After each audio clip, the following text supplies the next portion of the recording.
Welcome, everyone, for another episode of Based on a True Story, a Monster House production. My name is Matthew Baxter. Hi, everyone. I'm Karen Stolzno. And I'm Blake Smith. Now, this month we are going to be talking about an absolute classic. It is The Blob. I don't know about you guys, but I had a great time watching. Now, Karen and I watched the original, the 1958. Yes. And really enjoyed it. But I'm assuming, Blake, that you're quite a connoisseur, even when it comes to the 1980s version and any Oh, sequels. I love the '80s version. Yeah, yeah. It didn't do well, but it was really well done. So it's sort of taken on more of a cult following in the decades that have happened since then. So Yeah, yeah. And some of the other Depressing remakes that it's too, decades. and the Yeah, promise or a threat of a new remake as well seems to be yeah, that ongoing. never seems to get started. Um, but well, I mean, the original ends with that. I don't want to talk about. I don't want to spoil it, but the ending of the Blob spoilers, everybody, has spoilers. taken on has taken on new horrors for the modern audience. It So It has. When has. he said that, I was like, yeah. ah, that's very prophetic. Wow. Yeah. Or as Yeah. my daughter Sophie said, "Oh no."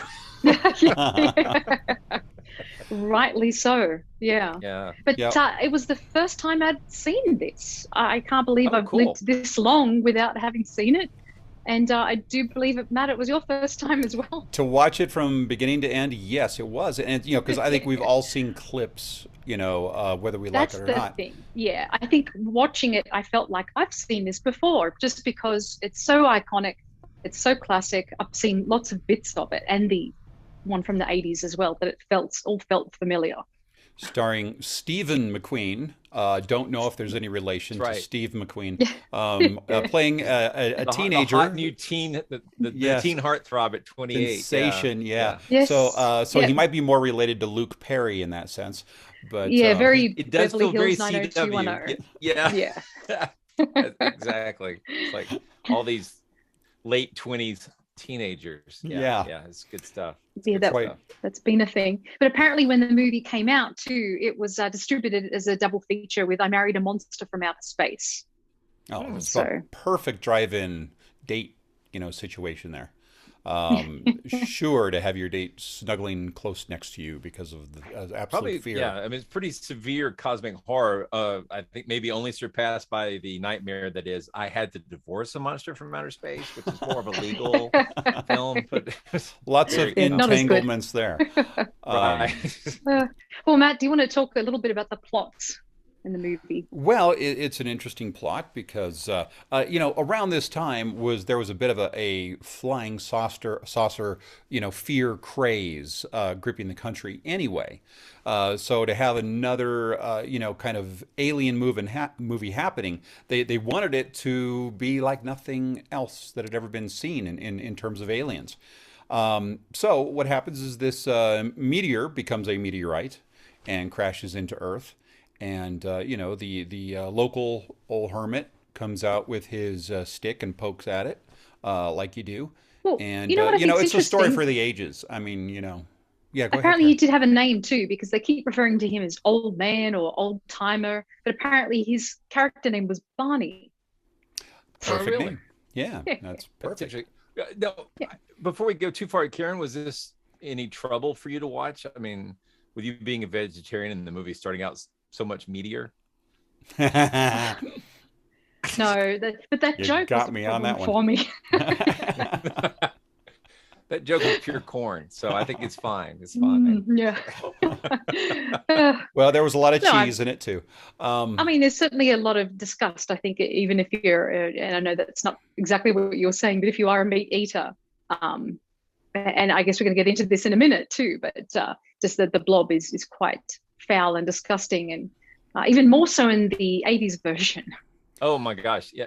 Yeah. This was so cool though because uh, I had forgotten how graphic it is, and so revisiting that and my my daughter's my son was, I don't know what he's doing today. He's been busy, whatever. But my daughters were like, "Oh no, you're gonna watch the '80s version? It's too gross." And I'm like, "I love the '80s version, but no, we're not. We're watching the '58 version." But yeah, I mean, everything that's gross in this movie is like turned to 11 in the '80s version. So Yeah. Well, that's the thing is they did a good job, I think, of not showing that much when it comes to the 50s version. But yeah, so basically what happens is there's this sort of jelly-like substance, and it gets messed with a little bit and attacks the old timer Barney, and I had a cat named Barney who was equally as curious as this Barney, and got himself in trouble. But that's neither here nor there. It's an interesting thing how it just starts very slowly on his hand, and it's clear, and then as it goes further, it gets more and more red, as if it's kind of obviously pink and then red. It's yes, consuming holding on to the that blood and guts of people. yeah. But it gets to where it starts consuming things really fast, and it grips the town because you can't fire bullets at it; doesn't do any good. Fire's not doing anything to it. But of course, the heat of reentry, if fire would have been a problem, the heat of reentry into the Earth's atmosphere, or entry into the Earth's atmosphere, would have been a problem for it. But it does turn out in the end, when this thing's about ready to kill everybody, spoilers again, cold is its Achilles heel. Yes. And so it's kind of an interesting thing. It's pronounced Achilles heel. Achilles heel. Yes. In this case, yeah. And that did kind of bother me at first, because if that's what's going to kill it, what's colder than space?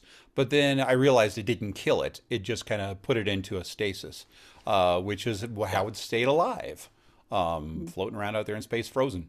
So there you go. That's it. Thank you for joining us for. Oh, what? Well, it is a shorter movie too. It's how long does it go for? It's about an hour and 20 minutes. Yeah, hour and 20 minutes. I think is about what it was. And yeah, it moved. It is a book and fast movie. It doesn't have any real dull moments. I mean, and well, having said that, with the 1958 version, I do think that the dialogue is kind of a little clumsy, and oftentimes someone will say something, or they're just kind of stilted, doing exactly what I'm doing now.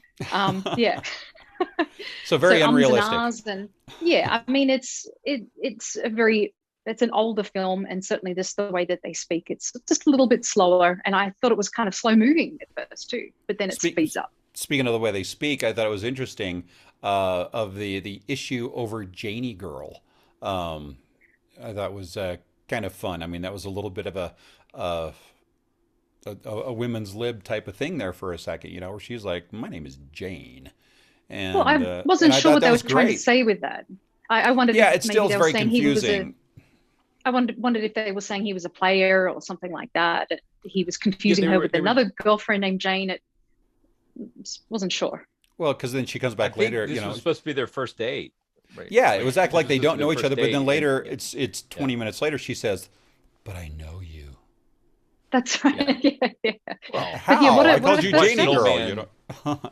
They've bonded over watching an old man get dissolved. I mean, and really, there's nothing rock solid foundation. Yeah, nothing will bind you quicker than the Blob. Quite a date. Yeah, quite a first date. Yeah, totally. So, yeah, but it was I thought the plot was fun. I thought the movie was pretty fun. Bad acting and bad effects aside, and for the time, I thought they did a pretty good job using the miniatures and everything. I love the miniatures. I mean, for practical effects. I mean, this is I like it. We should mention that Jane is played by. I'm always concerned. I don't know if I got her name right. Anita Corsall. I think it's. Not sure. I don't think it's Corsall, but she is. A lot of people will know her as Ellen Crumb from the Andy Griffith Show. She plays Ellen.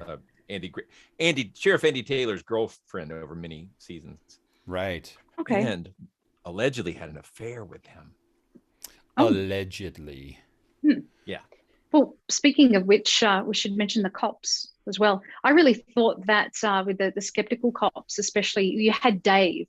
I thought it was interesting that everyone was addressing him as Dave, without any kind of respect. He's not here, man. I kept saying that through the whole thing. Yeah. He's not here. But the other cop, I think his name was Bert, and it seemed like he was a war hero or something, and maybe a little PTSD, shell-shocked by his experiences, and certainly very skeptical of everything that was going on, and thinking that it was a prank. And I mean, throughout the movie, no one really believes him until the end. He keeps saying things. Even Jane doesn't see the doctor getting consumed by the blob, and she Mm-hmm. keeps missing things. And it's almost like most of it's happening to him, really, for the first part of the movie. Mm-hmm. Well, and they also the kids. There's a lot of the plot sort of hinges around nobody ever explains what they saw, and I was always a little unclear. Was that because they didn't know what the special effects were going to look like, or was it because it was just easier to have them be ambiguous? I don't know. That's probably the thing that bothers me the most is if anybody would just say that there was a meteorite and something came out of it and it ate the guy. Like they'll say, I saw a monster, something ate him, that kind of thing. But they don't really, there's no reason for the cops to believe these teenagers because they're not giving any adjectives or narrative or anything. Yeah. So. Yeah. Hardly not at all through the whole thing. And I think that was part of the kind of stilted language, I think, throughout the movie. But yeah, Matt was playing with something there that I think must have come out of his nose, maybe. No, I always have rubber cement sitting around to play with while we talk about the Blob or Play-Doh. Yeah, like a fidget spinner. Yeah, it's just just kind of hanging out. Well, I think we should talk a bit about the theme music, because it is the theme music, yeah. Classic and it was catchy and it was what the world needs now. Yeah. Blob, not quite. Blob. Yeah. What he's trying to say is that it was written by Burt Bacharach, and I was really surprised and impressed by that. Yeah, I think it's pretty cool. But it is very, very jaunty, to say the very least. The actual song, and done by the 5 Blobs, which was really just one blob. It turned out to be not as big of a mystery as I thought it was. Written by Burt Bacharach and Mac David. I'm not sure who sang it, but Bernie Nee. There you go. Yeah, and he kind of overlaid his own voice. So one blob, not 5. Right. But yeah, it's a fun song, and apparently it did pretty well on the charts at the time too. Well, it's interesting because Excellent. Soundtrack songs, except for maybe like a theme song, they're not supposed to be about the movie itself. They're supposed to capture an emotion, at the time. But this song is the perfect theme song. It is exactly about the Blob. I have the lyrics here. Beware of the blob, it creeps, and leaps and glides and slides across the floor, right through the door. And all around the wall, a splotch, a blotch, be careful of the blob. So I think there's a lot of good lessons in that. There's a lot to take away, really, from this this whole thing. But very clearly song by Burt Bacharach, but not lyrics. Right. Maybe not, or maybe, I don't know. Go ahead. Oh, I was just going to say that I think it's interesting because there were previous names to the blob as well. I mean, it's a great name, but apparently it went by other names initially. The original name, I think, was the Molten Meteor. That was the first name that they were going to go with. And the Mass was another suggestion, and then the Glob. So they really could have confused people and had someone like doing this on the cover for the Mass. Exactly. Yeah, that would have been good. Yeah. So they ultimately, I think it was one of the producers was just referred to the monster as the Blob, and they were like, wait, let's use that. But I think that was the winner out of all of them. Yeah. Yeah, I think it's a good name. It's a good name, and it's stuck, so to speak. No, I love the fact that the movie has a movie in it. Like it's very meta. Like that's one of the important things. Yeah. So from early on, the Steve's friends say, "Hey, we're trying to go see a midnight movie. They're doing a spook show," and I was like, I had to explain to my kids what a spook show was. This was a sort of explain to us. It's kind of they still have them. I mean, not during the pandemic so much, but it's like this. It's kind of a combination of vaudeville and a movie where they have performers. Oftentimes they have like a character. It's almost like a TV horror host, but that's actually where the TV horror host kind of comes out of, that and radio hosts. And so they would have, acts, maybe magic, or there's a lot of interactive stuff in addition to the film, usually with a horror or macabre theme. Our friend of the show, Al Ridenauer, did an episode of his podcast, Bone and Sickle, that does a huge deep dive into that topic. So it might be something to put in the show notes. It's really fun. Yeah. But yeah, I just remember that. No, I was just going to say, I remember the movie. There was they kept cutting to people's faces and maniacal laughter, and it was kind of spliced with everything else that was going on. It was a little stressful to watch. Okay. So that movie that they're showing, they had it billed as Daughter of Horror, which is a 1955 film. Now, the original Daughter of Horror had no dialogue.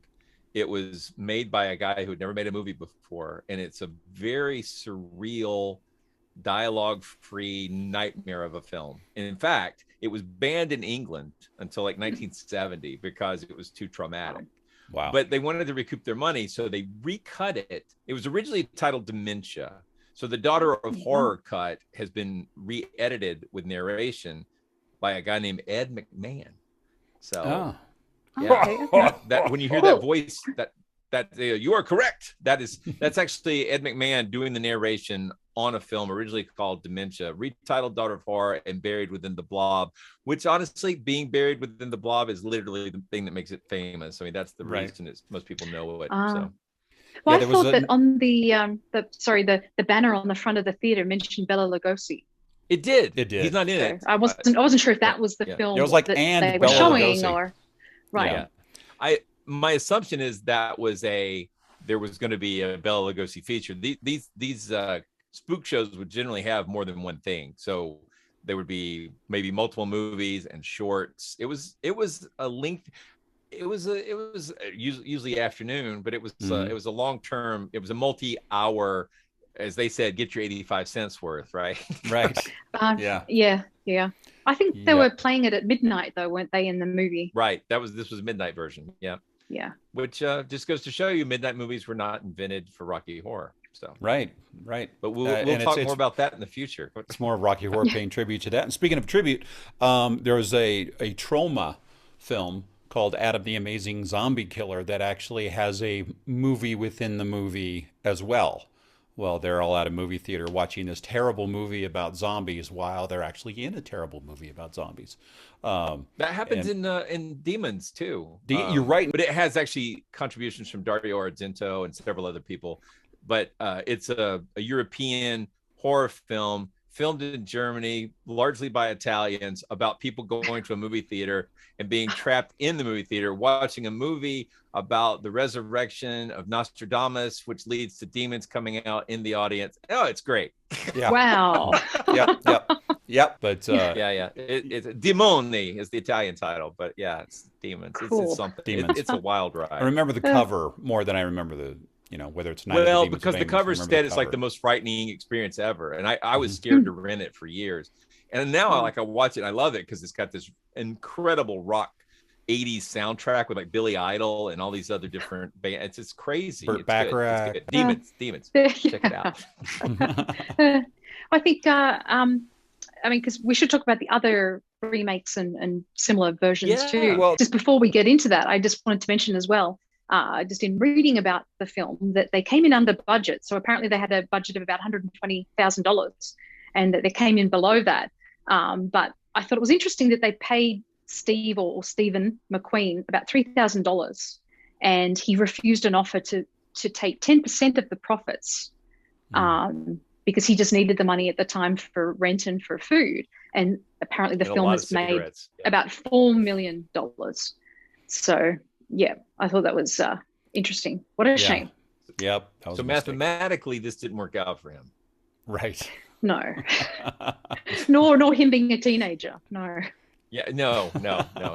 He really is an old man playing a teenager. It's really weird. But I mean, Jane, she's the actress who plays her is like 25. So I mean, they're not that far apart. Okay. This really is, suspension of disbelief, right? Yeah. So, well, yeah, especially with the brother Danny, because she's, I don't know, I guess she's meant to be a teen or a late teen or something, and then the little boy, his mom, right? yes, he's probably about 3 or 4. So Yeah. yeah, but Well, he he's makes a probably valiant. Did He you makes a notice that he when he tries to fight the blob off, he fires his gun until that's it's empty, and then he throws the gun. Gun. I love it. that's Yeah, exactly that what I was was going to good. raise. That I thought he made a really valiant attempt to kill the monster. Yes. He did. But I He's love pretty that because the brave. whole trope of when your gun runs out of bullets, throw it because you Throw can the never gun. possibly reload. Yeah, yeah. Right. Yeah. So, but he did it right there. I was like, good for him. So, Uh, Yeah. so anyway, Matt, you were going to talk about some of the remakes because yeah, Well, they're yeah, I know interesting the themselves. sequel, Son of the Blob, and what was another title for? Was The Blob Returns, or I can't remember. Was Beware the Blob Beware the was Blob. another one. That's what it was. Yeah. And I don't have much to say about it because I never saw it.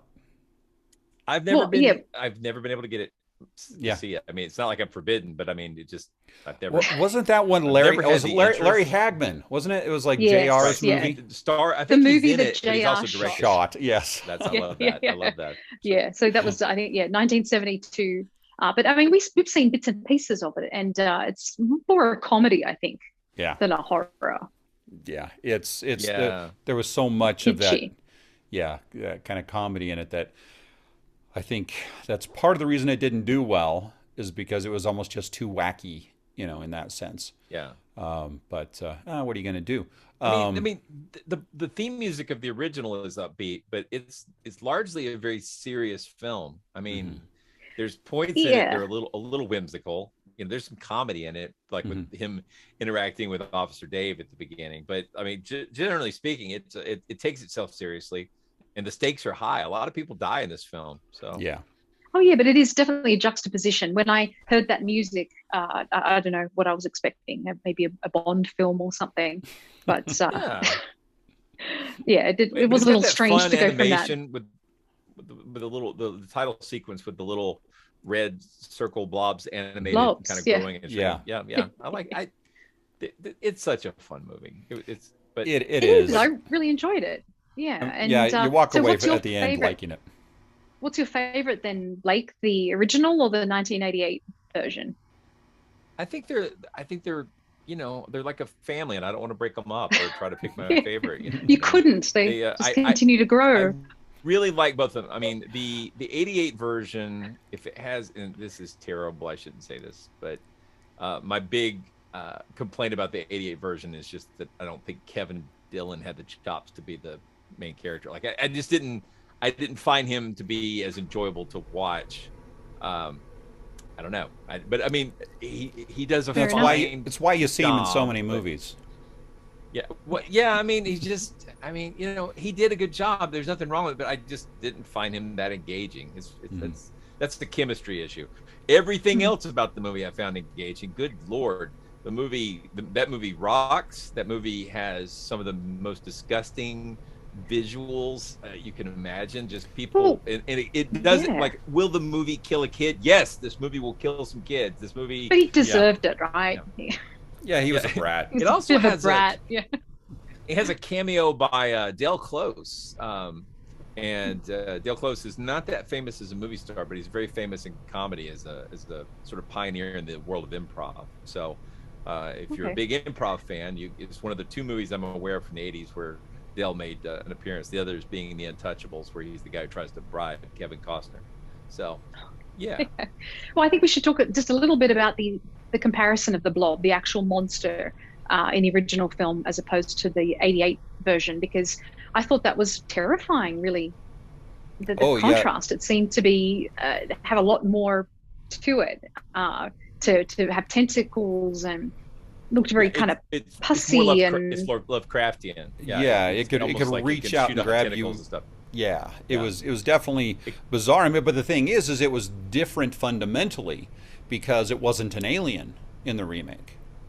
It Well, was. that's kind of a spoiler, but yeah, you're right. It's got a different origin. It does come from outer space, but you Oh. eventually find out it's Spoiler alert again. Well, I Sorry, know. guys. 88. yeah. This Okay, is all okay, spoilers. okay. Yeah. Okay. I thought it was. I remember being a teenager in the '80s, going, "Oh, I'm surprised. I did not expect it to be blame the government again." So yeah. Yeah. Well, Well, everything what I was thought about was the terrifying- government. What I thought was terrifying was to actually still see people within the blob and just they looked like they were already dead. getting eaten alive and trying to Oh get yeah. out, and that was terrifying. Oh yeah. There's a great scene where like a teenager is being, or a guy, I can't remember if it's a teenager, but he's reaching forward, and it's like you can see it like smearing up his face as he's being Yes, pulled that, backwards. Mhm, Oh, yeah, it's so yeah, good. It's so good. yeah. Teenager I is mean, probably 28. yeah. I mean, for being all that movie still has practical the power. effects, Yeah, you know, yeah. it It's was got it a was good. well. Yeah, I was wondering if it had digital effects mixed in. I don't know, but I mean, it certainly is largely practical, and it just holds up so well. It looks so good on Blu-ray, like Hmm. upscaled. I mean, like it looks really good. Hmm. I mean, it's disgusting and horrible, but good, right? Right. So yeah.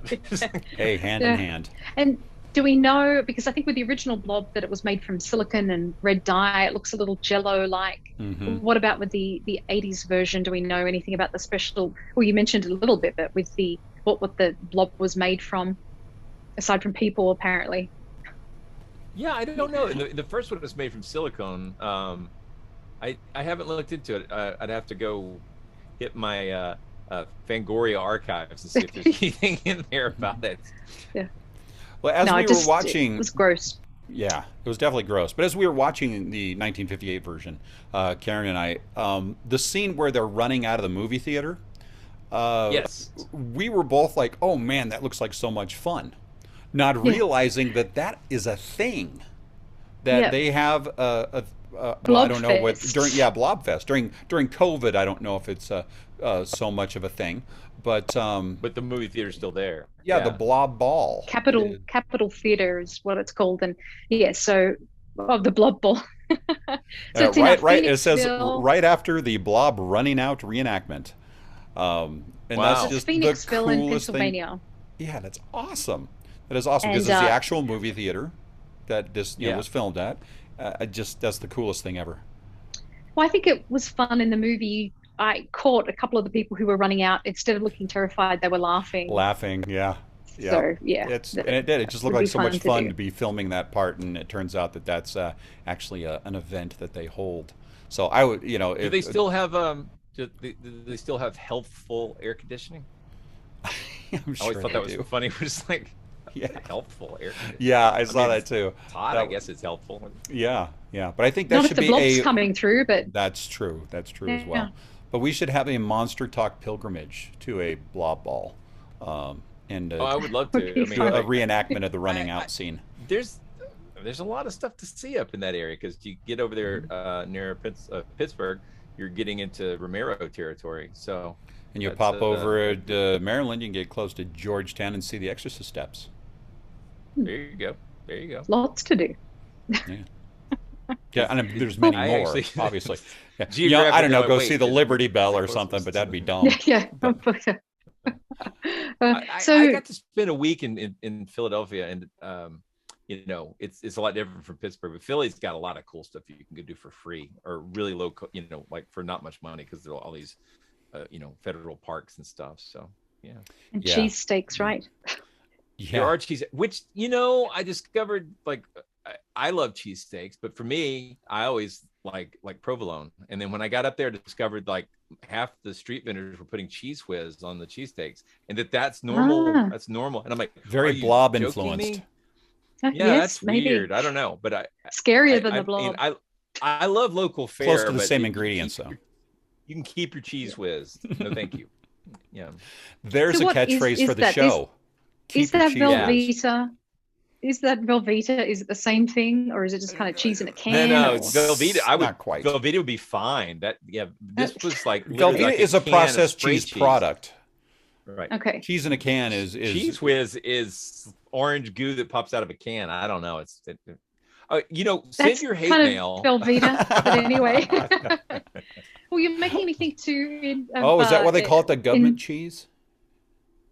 Because it's another government experiment oh, okay, oh, well, gone wrong. No, maybe. in the 80s, there was like a I'm gonna probably mess this up, but historically there was like a bunch of surpluses in the dairy industry, and the Reagan administration bought it up and made it part of the welfare program. So my grandmother got to take advantage of that, and she would get these huge blocks of cheese and I've seen gigantic pictures. pounds of butter. It was like she's Yeah. like, you know, I don't. She lived to be 100, so it didn't kill her. But my God, It everything was might cheese and butter over there. Yeah, Betty it White can might live have on been hot better than dogs. today. Yeah. Oh, Yeah, but it might have been better quality than the chemicals yeah, and stuff maybe. today. Yeah, I that's You know, had a but true. lot of popcorn with butter on. I can tell you that. That's a fact. yeah. So Yeah. But you're So making me okay, think of. I was just going to say one more thing. I tried yeah. to say it several times. Sorry, Just in Tara. St. Louis, there's that cheese that apparently is not. It's called Prevel or something, but apparently the government. Well, it's not accepted by the FDA as being cheese, but it's big there. I don't know if you've tried it before. To me, it tasted a bit like mozzarella. It's very similar to that. which is, I mean, it's a great cheese, but it's not that tasty. I mean, like, you Yeah, know it's a what? little bland. Yeah, and I think it was it Colombia. I just learned recently that like there's places in Central America where they drink hot chocolate with cheese in it. I think it might be Colombia. This is not important at all. Thank you for turning it into food talk. Into food talk. Yeah, yeah. Yes. Oh well. Anyway, I'm sorry, Matt. You were going to say. Whew. Yeah. I don't know. I was going to talk about the other characters that were inspired by the Blob. Um, It is Colombia. Sorry. Okay, okay. Well, and I have and to find out more about that. It sounds interesting. So there's one that I want to talk about here, and that is the first one that comes to mind for me. My personal favorite character inspired by the Blob is Bob. Here he is. It's Yeah, yeah, yeah. benzoate ostylazine. Is that close? Ostylazine bicarbonate. And he's the best. A genetically altered tomato was combined with a chemically altered ranch-flavored dessert topping at a snack food plant. The resulting goop gained consciousness and became an indestructible gelatinous mass. Now that is a great callback right there to coming out of the Yes, movie it theater. is to the Blob. Yeah. So And that's a voice by Kiefer Sutherland talking I there. know it does not sound like him, Yeah. does it?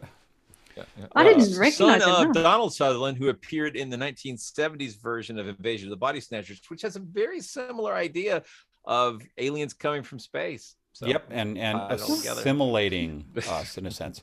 But That's right. yeah, it's and it's interesting because that movie, all of the monsters in the movie were kind of takeoffs on 1950s horror, movie monsters, Yeah. that sci-fi kind of thing.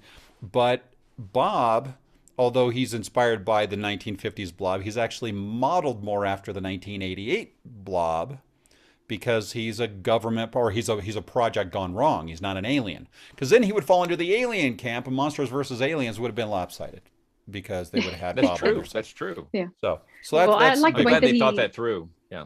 I like the Yeah. way he just absorbs food and absorbs things, Yeah, and they like it's fire a ham into him, quite and then it dissolves. comical. Yeah, yeah. And Yeah. then when he hugs Susan's mother and practically suffocates her, when he spits her back out, she's like, "Why do I taste ham?" Um, Very good love, movie. yeah, it's a fantastic movie. But there were others that were also inspired by the Blob. And let me see if I can. Well, here's we had. What's the guy's name? Well, there's the Greek liqueur, ouzo. I'm sure it's got to be related. That's got to be one. Wait.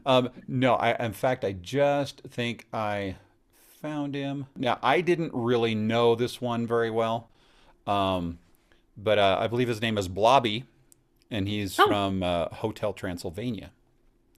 Oh yeah, yeah, right, yeah, right. yeah. So we got I didn't know Blobby his name there. was Blobby, but we've watched those films. Yes. Yeah, yeah. And then another Very cute. personal fave of mine, our good friend Yaphet from The Orville. Did you ever watch The Okay. Orville? I've seen like 4 episodes, but I've Well, heard. I mean, I really like them, and then I forget why I stopped, and then I never picked it back oh, up pick it back up. Oh, The Orville's great, It's like and math. What? yeah. Yaphet is this very interesting creature that's much like the Blob. He's got a mouth, and he is voiced by the late great Norm Macdonald. And Oh, that's he- right. I do remember that. Yep. yeah, yeah, and he's a great fun character. And let me see here. I think I've actually got. They really kept his, I guess you'd say, origin very kind of hidden in a sense. Says Yaphet was born and raised on an unnamed home world. The way Yaphet came into being was somewhat convoluted. His mother created a novel gelatin being via mitosis, and later a new gelatin split via mitosis into Yaphet and his brother. And that is his origin story. That's it. So we don't know anything else about him. So Has his brother been on the show? not that I've seen, but he's a very fun character, and he has, like, affairs with several other cast and or the crew members rather, not the cast. That would be really weird. But he's got this big. He's disturbingly in love with the Doctor, and very aggressive about it. It's creepy as heck. But the Blob is pretty aggressive as well, so it makes sense that they kept that aspect. But Well, those are I a few. think, Can you guys think of any others? Oh, I'm not aware of any others. I know that the movie, I think, has been featured in a lot of pop culture. There's a Tom Hanks movie, I think, and there's a movie poster of the Blob in the background, and so it does seem to pop up a lot, just in popular culture in general, references outside of characters being modeled on the Blob itself. Right. Over I the think we should- holidays, I was gonna say over the holidays we ordered some British double cream for a recipe Kathleen was gonna make.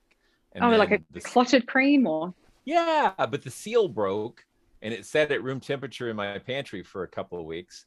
And what came out was very reminiscent of the Blob. So maybe that's what you're talking about, because it Yeah, was wow. That's a great wow. segue. That's a great segue It into was- the stuff. yeah. Well, I think we had an incident like Yes, that once it with some is. kimchi that popped open. Oh, we did have an alive kimchi. Yeah. I mean, it's I- alive anyway, but it- this is more alive. Yeah. But Yeah, the no, this was stuff. the worst thing I've ever smelled, and I've smelled some really bad things. That's saying something. Well, yeah, I Moving do on. think Really. When I told my kids, I said, "Kids, this is the worst thing Dad's ever smelled. You should run." Right? So, well, I do think that a lot of people don't know that there is some truth to the Blob. Well, right. Before the stuff, we haven't got to talk about that yet. Oh, yeah, the it's stuff, the stuff. I think it's very kind of inspired, It at looks least a lot by the alike. Blob. yeah. Yeah, it looks like the Blob. It's an alien, but it's more of a body snatcher kind of version. I think of it. It is a darn peculiar film, but I have to say, as far as Larry Cohen movies goes, it's one of the best. It's absolutely one of the best. It's kind of a parody of 80s culture. But, Yeah, and yeah. I mean, if you think about Romero's Dawn of the Dead being a sort of satire on American consumerism, this is the 80s version, and Cohen nails Okay. it. I mean, just nails He it. does. He's got Yeah. fake 80s ads, and they are so Doing fun. compelling. I mean, even though you're horrified by everything, you're like, I'd kind of eat it. I'd try that. Yeah.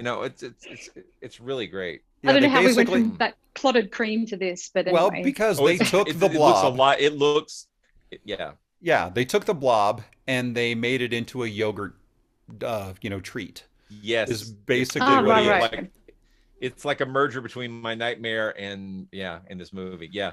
So Yeah. instead of the Blob eating you, you eat the Blob, and then it Yes, eats you from the yes. inside. and then it becomes you. It yeah, becomes- Sounds like yeah. spam. Yeah.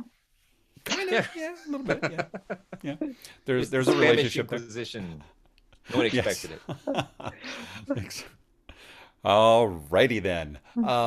So yeah, and Karen, you were just about ready to talk We were gonna about segue. the true story. Now, to me, there's so much to this true story that always gets condensed down to one little tiny thing. And a lot of things are completely ignored, but this was around some events that happened in 1950 in Philadelphia. Yeah, I just think in general, a lot of people don't know this that there's a story behind the Blob. They just think, oh, it's a kind of an alien horror film. But I don't think many people are aware that there's there's some truth to the story anyway, loosely. So go ahead, Blake. Yeah. When you brought this up, my first thought was, no. Yeah, that's when I heard it too. Within this context, I thought, yeah, this doesn't fit in. But there are, I mean, multiple very high profile websites have done profiles claiming that there's a real world case that the Blob is based on. I'm still kind of skeptical that they're literally based on it, but there's a nice, solid circumstantial case that it could have inspired it for sure. Well, it's really basically, I want to talk about this. Yeah. I mean, Karen, you had, we'll talk about what actually happened in just a moment. But Karen, you were telling me, or no, maybe we saw it in doing our research. We saw him talking about it. How the I don't know if it was the producer or whoever it was asked the writer to bring him an idea, or someone asked someone to bring them an idea that was a monster that was different from anything else that anyone had seen. And this guy brings back the news story from 1950. Wow. And so it is literally inspired by that story. So yeah, that's there's no doubt that it is based on a true story. Let's talk about the original story. Like, what is this case? Like, what are we talking about? Because I don't remember anybody being eaten by a blob. So tell me. Well, that's a good point. You didn't receive you didn't research deep enough into the story, obviously. Now the thing is it's about a particular night. I think it was the 27th or 28th of September 1950. But that's when this little blob was discovered. But before that, September 24th was known as the Day of Darkness. And the reason was, like dusk was seeming to settle in, but it was like in the afternoon. It was like around 1 o'clock in the afternoon, and it started to get darker and darker. And pretty soon they're having to turn on the lights and everything. And they thought that it might have been huge guns exploding in Korea that were causing atmospheric changes. Other ones thought that there was an atomic explosion somewhere on Earth. But in pretty much all of northern America was plunged into darkness on this day, and started around, like I said, 1 p.m., started to spread southward. But it was a smoke blanket from these fires in Canada that started the whole thing. And even in Pittsburgh, the Pittsburgh Pirates and the Cincinnati Reds had to play under the lights at Forbes Field. And, that was early afternoon. Creepy. So it got really, really dark. For some reason, this gets kind of ignored, and it was just a mere days before. Days before. Mm-hmm. So is there a connection? I don't have, I probably not. There's probably no connection. But the fact that it happened just a few days before had to kind of up the creep factor that everybody was going through. They were going through, just getting out of World War II and feeling some Cold War things, going on. And so, right. There's a lot of, just uncertainty and not feeling good about things. So you're saying that this event may have made things suitable?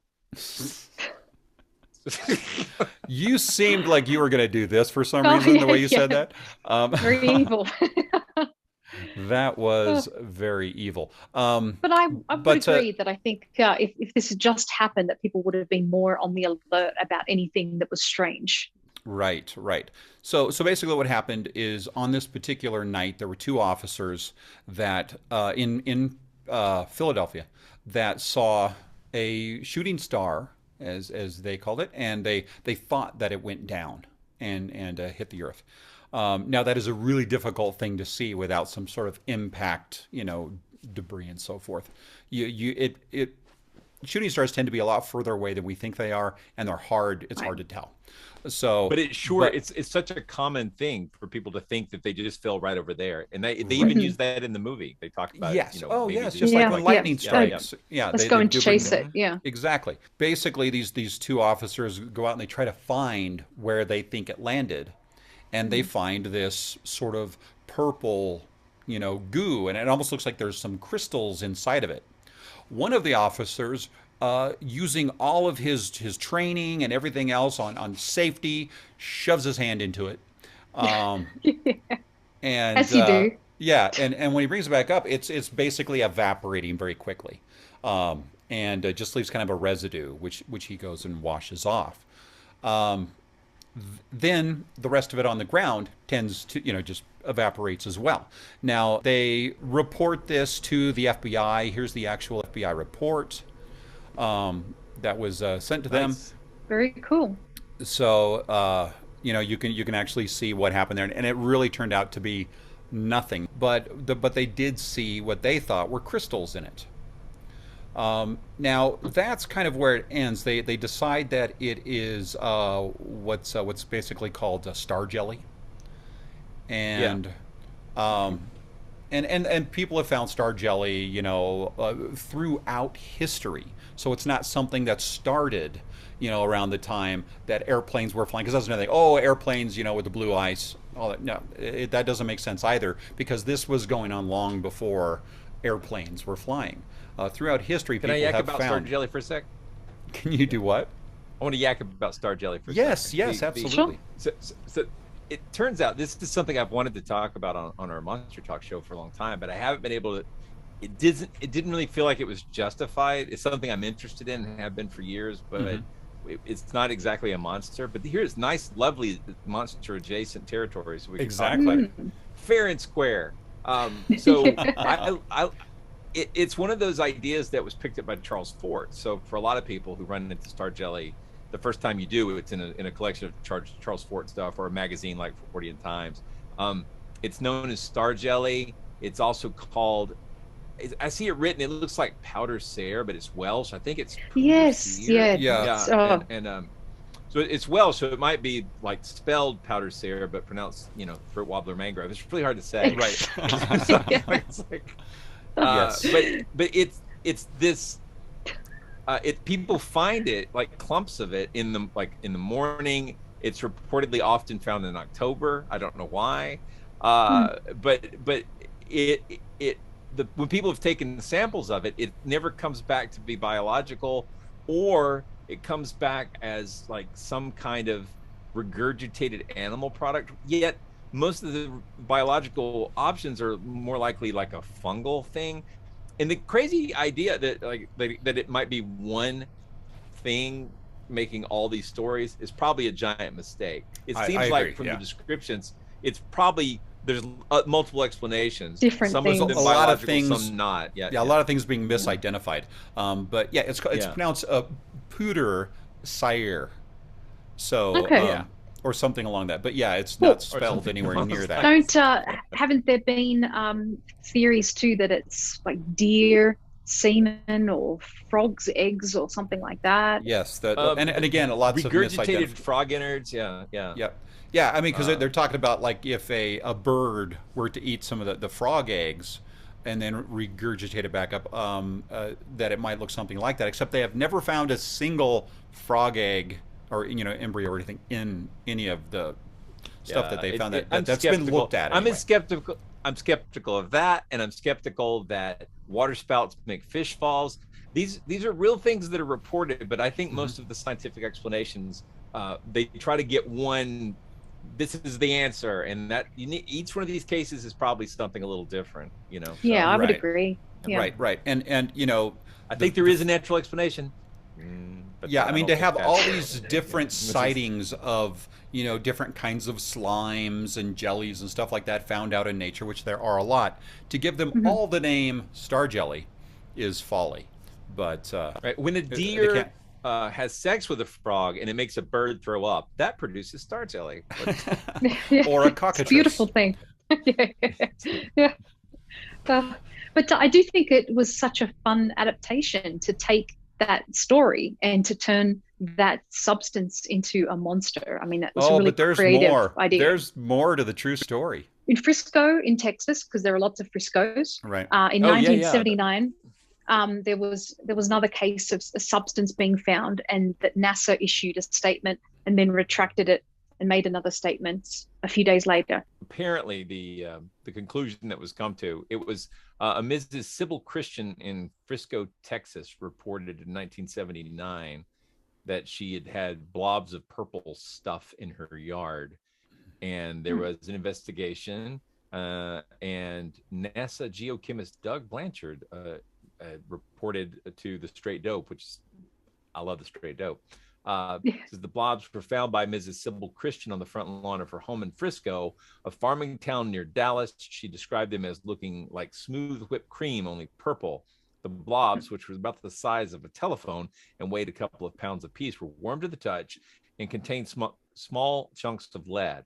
One melted away on the lawn, but police took the remaining two to the Hurd National Space Museum, and one eventually ended up at NASA. I'll skip along a bit, but it ultimately says it was learned that the trucks carrying scrap iron went past the caustic soda dump and the Christian's house every day, and the mystery was declared to be solved. So once again, caustic soda.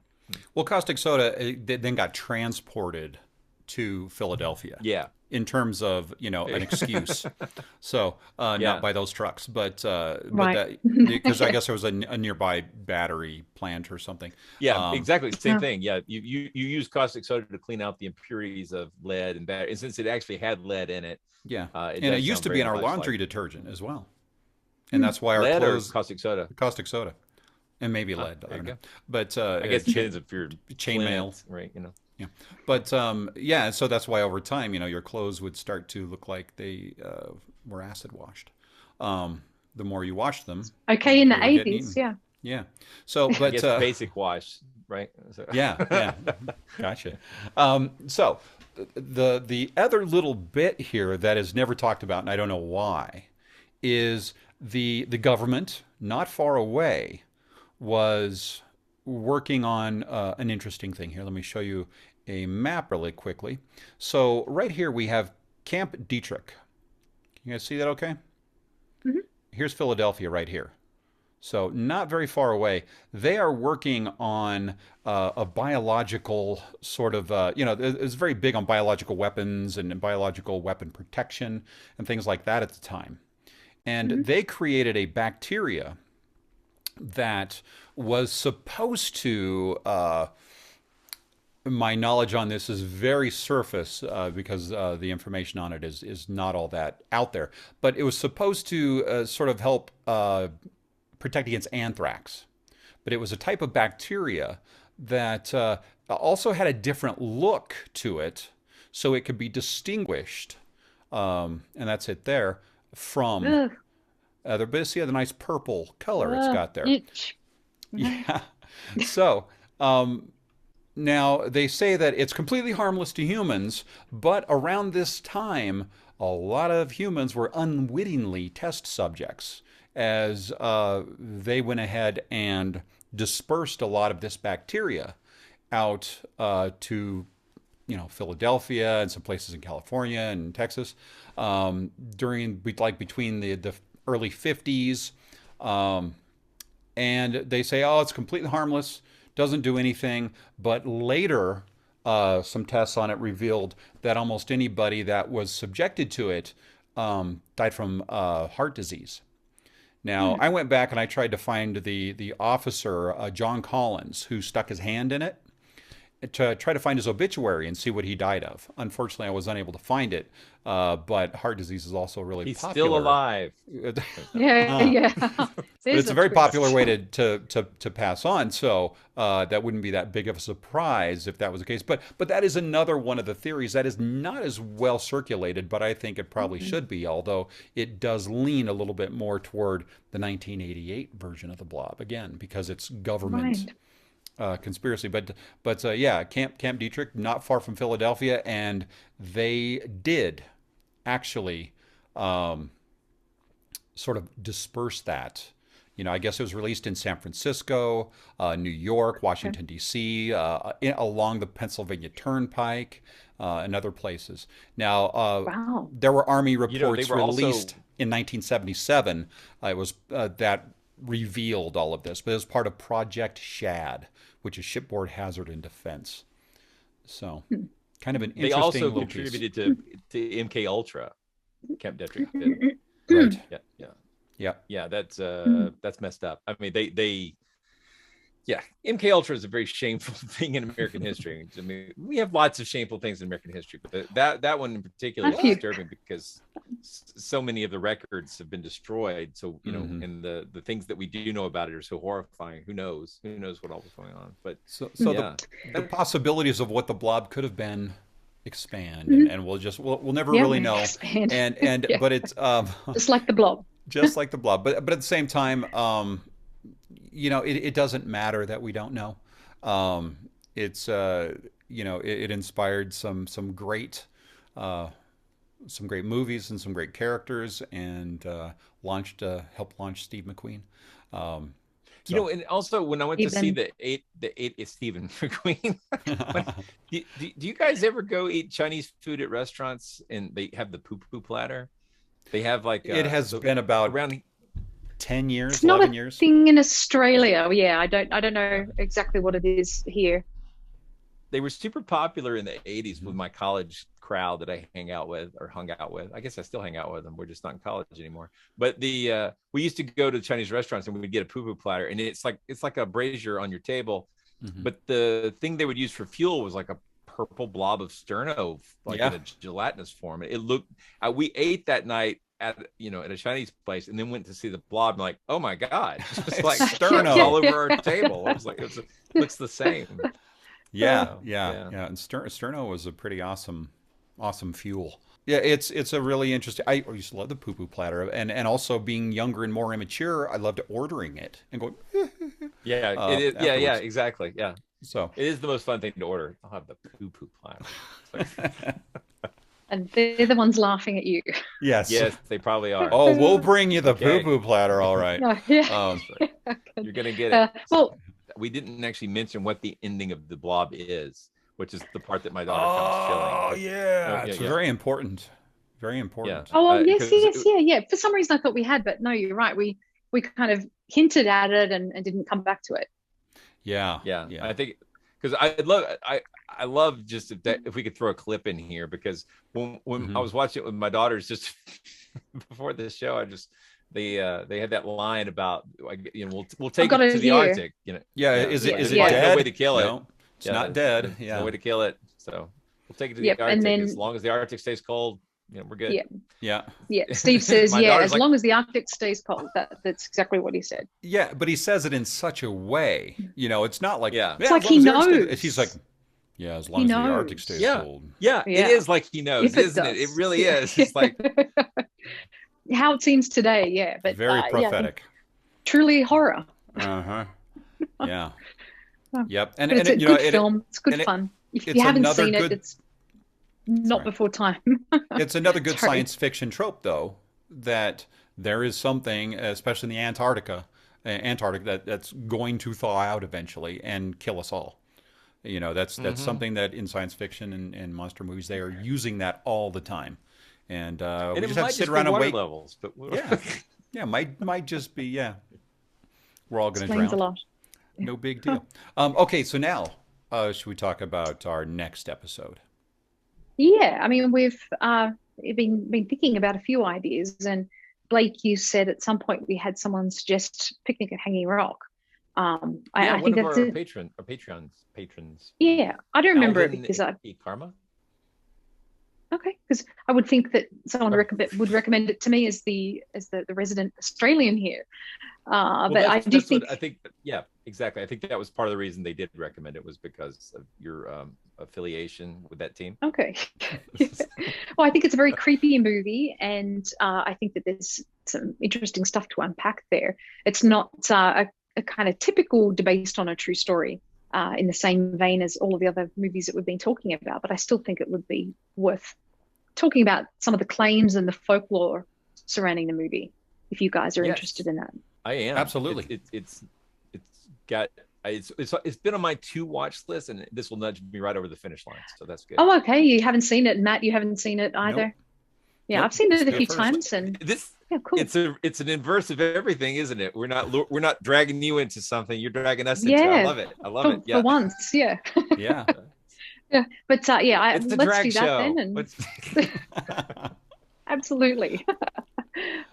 Well, thank you everyone for watching this show, and please do like this episode and subscribe to the channel and click the notification bell too, so that you receive updates on everything that we're doing. and support us yeah, on Patreon at patreon.com/stuff. exactly what I was going to say. Yes, and please comment, like and comment and subscribe and all those things. But all these things help with how YouTube views us. So keep it up and interact with us, and we'll interact with you, and we will keep producing fun stuff. Okay. You guys have Fine. a good one, and we'll talk to you next time. See you next time. Bye bye. Bye.